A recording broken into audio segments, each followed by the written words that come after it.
Coaching is unlocking a person's potential to maximise their performance.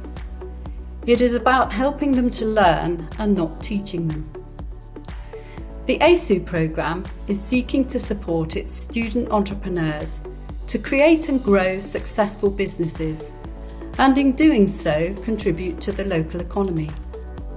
Training or teaching is delivered by Riara University and its partner organisations, including the Open University and Ashoka, and the materials are made available, including those for coaching and facilitation skills development. There are two things I want to talk about. The first is the Ideas Surgeries. The second is the Entrepreneur Learning Groups. In the Ideas Surgeries, students are supported in one-to-one sessions with their coach mentor, with a mixture of coaching and mentoring to develop the business leader as a coach and thereby grow the business. The Entrepreneur Learning Groups bring together the entrepreneurs as peers to share challenges or issues in a safe and confidential environment. They learn from each other's experiences and inputs on ideas for solutions to their challenges. The coach mentors are important in both of these contexts, and they use questions to explore the challenges being faced, and they help to identify possible solutions, actions, tools, and next steps. The coach mentors use the To Grow coaching model in both situations. To find out more about how the coaching model works and how you can use it, visit the ASU training modules on coaching and facilitation.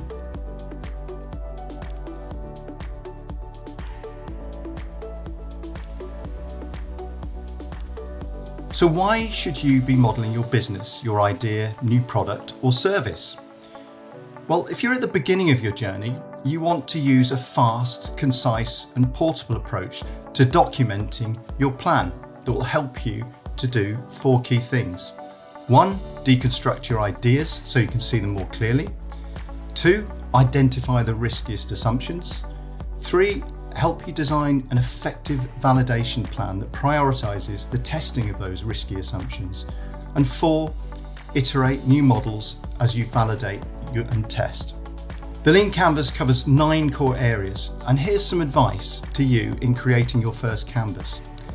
Do it in one sitting. The point of doing this is to take a snapshot of what's in your head at this time, and then move to identifying what's riskiest.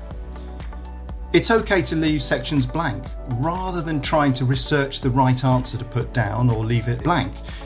It might actually be indicative of what's riskiest about your model. Be concise. It's about distilling your business down to its essence. Think in the present. Use a getting things done attitude based on your current stage and what you actually know right now. Use a customer-centric approach. This tends to lead the business model.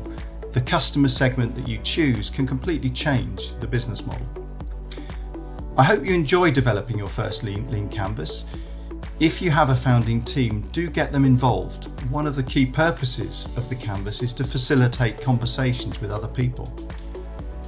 When you've finished, take time to ask yourself and your team, what big assumptions have you made and how can you find ways of testing those assumptions? Ask yourself, is this a real problem that people will pay to solve? Do I have a solution that people will pay for? Sketch out the simplest thing you could possibly build to address the problem. And finally, failing to build a significant path to customers is among the top reasons why startups fail. Customer development and validation is critical in the early stages and will force you to build a path to your customers.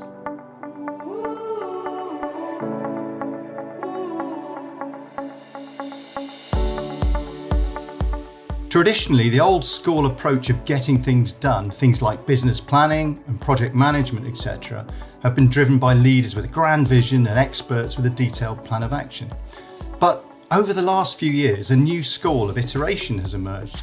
Think of the lean startup generation, that build, measure, learn cycle.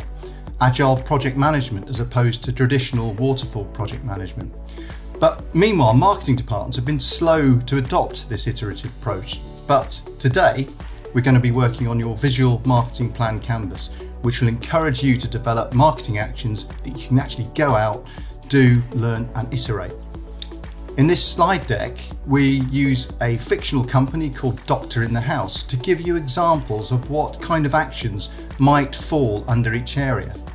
Use it as a guide, but come up with your own ideas based on your marketing story. The canvas is split into 4 sections. Firstly, we have the marketing story.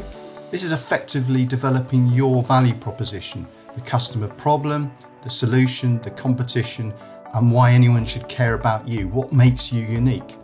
Secondly, we have a section on marketing goals. Where do you want to be in a year's time, and where are you now? Don't make this too long, extending it just adds uncertainty. Thirdly, we have the marketing strategy. This is the main section and covers 6 areas. Who do you need to target? What are you going to offer? How will you get their attention? What will you say? How will you convert attention into action? And how will you turn your customers into fans? And so this section is about getting ideas down, and lots of them. And finally, we have marketing actions. This is about drawing on all your ideas and picking short-term actions or marketing sprints that you can carry out and learn from. Enjoy developing your visual marketing plan canvas. If you have a team, get them involved. It'll be much more fun and you'll develop team buy-in for all the actions coming out of your work.